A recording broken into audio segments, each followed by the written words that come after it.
प्रिय छात्रों, good morning, most welcome to all you. आज की इस वीडियो में हम वॉइस के बारे में बताने जा रहे हैं कि वॉइस क्या होता है। सबसे पहले आज का चैप्टर है आपका एक्टिव एंड पैसिव वॉइस का। तो इसमें आप लोग जानेंगे वॉइस के बारे में with concept active voice and passive voice. सबसे पहले ध्यान दीजिएगा यहां पर कि वॉइस होता क्या है और वॉइस के कितने प्रकार होते हैं। Simply voice is a sound and we can say in other hand that voice is a statement which is given by someone। एक आवाज, एक स्टेटमेंट जो भी हम सभी के द्वारा दिया जाता है, कोई भी स्टेटमेंट दिया जाए उसे हम वॉइस कहते हैं। अब ये वॉइस कितने प्रकार की होती है? सबसे पहले active voice, second number passive voice. Active voice, what is active voice? Active voice क्या होता है? In which sentence the subject performs an action. कोई भी एक्शन, कोई भी क्रिया, कोई भी कार्य जब किसी सब्जेक्ट के द्वारा किया जाता है, डायरेक्ट सीधा सीधा सब्जेक्ट के द्वारा किया जाए, that is called active voice, उसे हम एक्टिव वॉइस कहते हैं। दूसरा पार्ट पैसिव वॉइस का, what is passive voice? In which sentence the action upon a noun और प्रोनाउन।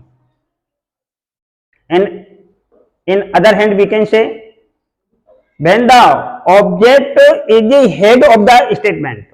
जब ऑब्जेक्ट किसी भी सेंटेंस का हेड होता है, मैन होता है, और कोई कार्य ऑब्जेक्ट के द्वारा प्रदर्शित किया जाता है तो वह पैसिव वॉइस होता है। As Deepak read the book, ये सेंटेंस आपका एक्टिव वॉइस है। इस सेंटेंस में आप देखेंगे कि जो बुक रीड की जा रही है वो किसके द्वारा की जा रही है? दीपक के द्वारा। दीपक इसको पढ़ रहा है। कौन पढ़ता है? दीपक पढ़ता है। तो इस स्टेटमेंट का सब्जेक्ट कौन हुआ? दीपक हुआ है। तो सब्जेक्ट किसी भी कार्य को सीधा सीधा कर रहा है, सब्जेक्ट किसी कार्य को सीधा कर रहा है, अतः ये आपका एक्टिव वॉइस है।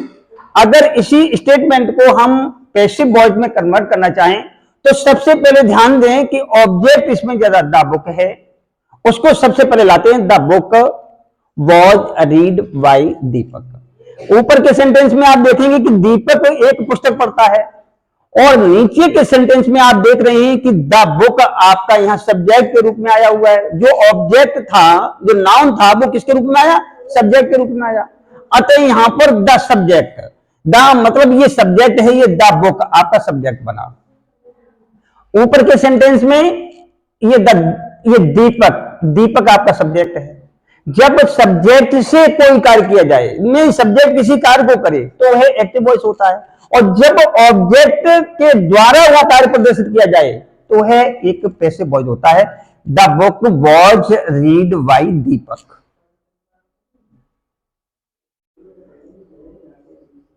संभवतः आप सभी लोगों के समझ में आ गया होगा कि एक्टिव वॉइस क्या होता है, पैसिव वॉइस क्या होता है।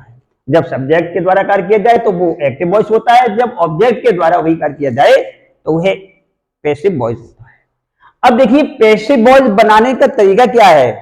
बहुत इजी ट्रिक के माध्यम से आप लोग जानेंगे, बहुत इजी मेथड से आप लोग यहां एक्टिव से पैसिव को बनाएंगे। हमने यहां 3 प्रकार के सेंटेंस एक्टिव से पैसिव में कन्वर्ट करने के लिए विद स्ट्रक्चर शो किए हैं। अच्छा, आप लोग देखेंगे सबसे पहला आपका स्ट्रक्चर ऑफ पैसिव वॉइस का, यहां अफर्मेटिव सेंटेंस का पहला स्ट्रक्चर है, जिसके अंतर्गत क्या है? ऑब्जेक्ट का सब्जेक्ट। सबसे पहले जो भी स्टेटमेंट एक्टिव वॉइस का होता है उसका ऑब्जेक्ट हमें सबसे पहले लाके रखना है, ऑब्जेक्ट बना करके, ऑब्जेक्ट का सब्जेक्ट बना करके। इसके बाद हेल्पिंग वर्ब यूज करनी है। फिर सभी प्रकार के सेंटेंस में चाहे किसी भी टेंस का एक्टिव वॉइस हो, उसमें हमें मेन वर्ब की थर्ड फॉर्म लगानी है। इसके बाद वाई लगानी है। फिर जो भी यहां एक्टिव वॉइस का जो भी सब्जेक्ट है उसका ऑब्जेक्ट बना करके रखना है। ध्यान रखना है, सब्जेक्ट किसका बना के रखना है? ऑब्जेक्ट का बना के रखना है। और ऑब्जेक्ट किसका बना के रखना है? सब्जेक्ट का बना के रखना है। जैसा कि आपने पर्सनल प्रोनाउन के अंतर्गत इनडायरेक्ट ऑब्जेक्ट पढ़े होंगे, पिछली वीडियो में हमने शो भी किए हैं। आई का जैसे मी होता है, मी यदि यहां ऑब्जेक्ट के रूप में आया है तो यहां उसका हम सब्जेक्ट आई बनाएंगे। यदि यहां पर अस आया है तो उसका सब्जेक्ट हम क्या बनाएंगे? वी बनाएंगे। और अगर यहां सब्जेक्ट वी है तो उसका ऑब्जेक्ट क्या बनाएंगे? अस बनाएंगे। ठीक है ना? आई का मी बनाएंगे। इसी प्रकार से जो भी पर्सनल प्रोनाउन के अंतर्गत आई का मी, ही का हिम, सी का हर, दे का देम, यू का यू, वी का अस, जो भी पर्सनल प्रोनाउन के अंतर्गत इनडायरेक्ट ऑब्जेक्ट हुआ करते हैं उन्हीं ऑब्जेक्ट का सब्जेक्ट और सब्जेक्ट का ऑब्जेक्ट के अकॉर्डिंग पर्सनल प्रोनाउन चार्ट के बनाएंगे। ठीक है ना? इसके बाद अदर वर्ड रखेंगे। ये आपका अफर्मेटिव पैसिव वॉइस का स्ट्रक्चर है। एक्टिव से पैसिव जब बनाएंगे। नेक्स्ट देखिए, नेगेटिव सेंटेंस में क्या करेंगे? ऑब्जेक्ट का सब्जेक्ट बना करके फिर हेल्पिंग वर्ब उसी टेंस की जो हेल्पिंग वर्ब है, नेक्स्ट में अभी आप दिखाएंगे। फिर नॉट, मेन वर्ब की थर्ड फॉर्म, बाई और सब्जेक्ट का ऑब्जेक्ट, देन अदर वर्ड। इसी तरीके से इंटेरोगेटिव सेंटेंस जो दो प्रकार के होते हैं, by helping verb and by question word. तो बाय हेल्पिंग वर्ब में सबसे पहले उसी स्टेटमेंट की जो भी हेल्पिंग वर्ब है सब ऑब्जेक्ट का जो सब्जेक्ट बनाएंगे उससे पहले रखेंगे। ध्यान देंगे, उससे पहले हेल्पिंग वर्ब का यूज करेंगे, फिर ऑब्जेक्ट का सब्जेक्ट नॉट लगाएंगे यदि उस सेंटेंस में है तो। इसके बाद मेन वर्ब की थर्ड फॉर्म, बाय, सब्जेक्ट का ऑब्जेक्ट, देन अदर वर्ड। अब यहां पर देखिए, यदि आपका क्वेश्चन वर्ड से सेंटेंस शुरू हुआ है, कोई भी एक्टिव वॉइस क्वेश्चन वर्ड से शुरू है, तो सबसे पहले वही क्वेश्चन वर्ड हम पहले रखेंगे। फिर ऊपर का जो भी स्ट्रक्चर है हेल्पिंग वर्ब वाला उसी को यूज करेंगे। ठीक है ना? उसी को सेम सेम वही उतार के जो हमने यहां के रखा है उसी को यूज करके और हम एक्टिव से पैसिव बनाएंगे।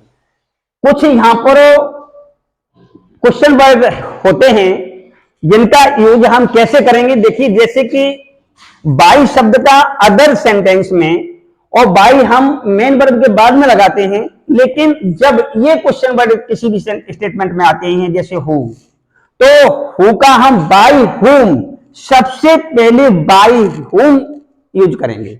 फिर जो भी आपका ये स्ट्रक्चर है उसको रखेंगे, इसके अनुसार सेंटेंस को बनाएंगे।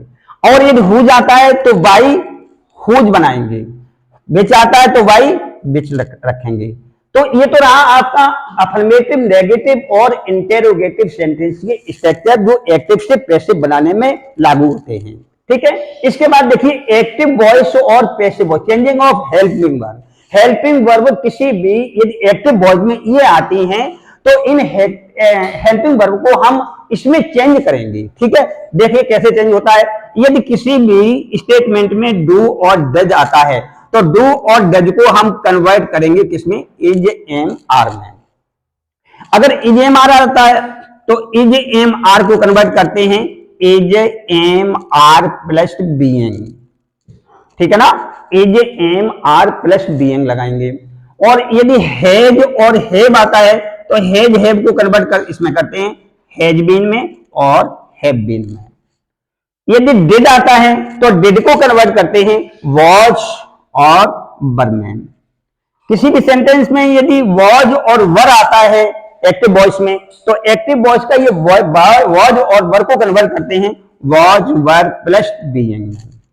ठीक है ना? इसी प्रकार से यदि हेड आता है किसी एक्टिव वॉइस में तो हेड को कन्वर्ट करेंगे हम हेड और बीन में। ठीक है ना?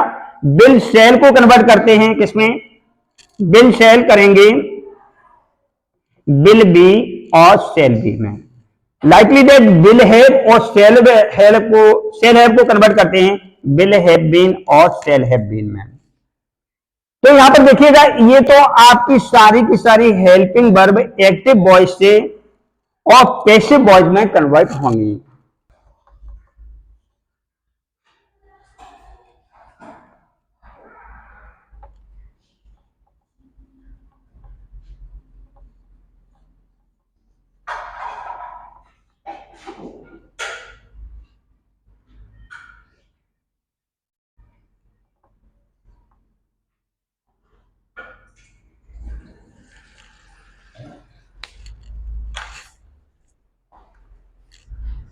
हाँ, तो देखिए यहाँ यदि किसी भी एक्टिव वॉइस में विल हैव और शैल हैव आता है तो उसे पैसिव वॉइस जब बनाएंगे तो कन्वर्ट करेंगे विल हैव बीन और शैल हैव बीन में।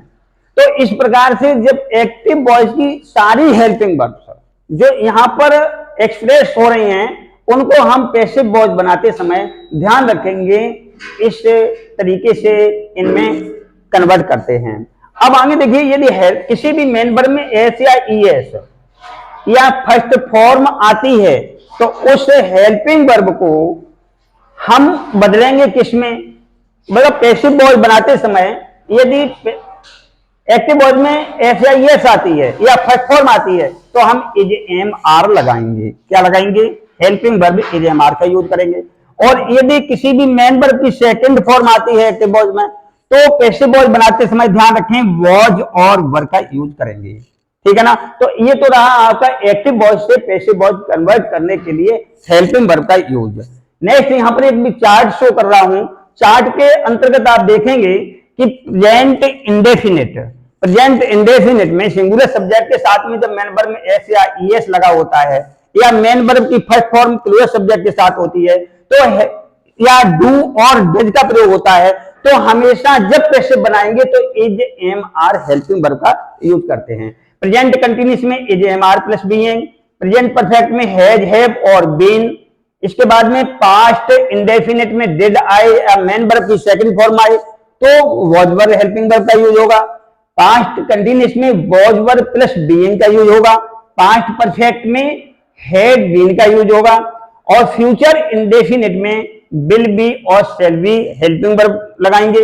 फ्यूचर परफेक्ट में will have shall have plus been लगाएंगे। विल हैव बीन या शैल हैव बीन लगाएंगे। यहां आप देख रहे हैं प्रेजेंट परफेक्ट कंटिन्यूस या पास्ट परफेक्ट कंटिन्यूस या फ्यूचर परफेक्ट कंटिन्यूस और फ्यूचर कंटिन्यूस की कभी भी एक्टिव वॉइस का पैसिव वॉइस नहीं बनता है। तो ये जो कॉलम्स खाली देख रहे हैं, क्रॉस इसमें देख रहे हैं, इन टेंसों की हम कभी भी पैसिव वॉइस नहीं बनाएंगे क्योंकि हमेशा इनकी जो हेल्पिंग वर्ब होती है पैसिव वॉइस में वो एडवांस में चलती है। आप देखेंगे यहाँ प्रेजेंट इंडेफिनिट में इज एम आर आ गया जो कंटिन्यूस में लगाया जाता है। एक्टिव वॉइस में जो कंटिन्यूस में लगता है वो किसमें आ गया? इंडेफिनिट में आ गया। इसी तरीके से पास्ट इंडेफिनिट में आप देखिए वॉज वर्ब जो पास्ट कंटिन्यूस में लगता है एक्टिव वॉइस में वो कहा गया? पास्ट इंडेफिनिट में आ गया। जो विल बी और shall B past future continuous में लगता है वो कहा गया? फ्यूचर इंडेफिनिट में आ गया। यहां पर आप देखिए सिर्फ बीइंग का यूज आपको करना है। Is am are was verb तो उसकी हेल्पिंग वर्ब हुआ ही करती है तो उसमें हमें केवल बीइंग और जोड़ना है बस। इसके बाद में देखिए जो परफेक्ट में बीन होता है हैज हैव जो परफेक्ट की हेल्पिंग वर्ब होती है और जो बीन लगा हुआ होता है किसमें? परफेक्ट कंटिन्यूस में लगा होता है। तो जो बीन है उसको हमें परफेक्ट में लाना है बस। हेल्पिंग वर्ब ये आपकी पैसिव वर्ब की तैयार हो गई है। तो इस प्रकार से एक्टिव से पैसिव कन्वर्ट करने के लिए बहुत ही इजी ट्रिक से विद स्ट्रक्चर के इस वीडियो में हमने आपको शो किया है। नेक्स्ट वीडियो में एक्टिव से passive voice with example show करेंगे। समझते हैं आपको वीडियो पसंद आया होगा तो इसको जरूर ही शेयर करें, लाइक करें और सब्सक्राइब करें।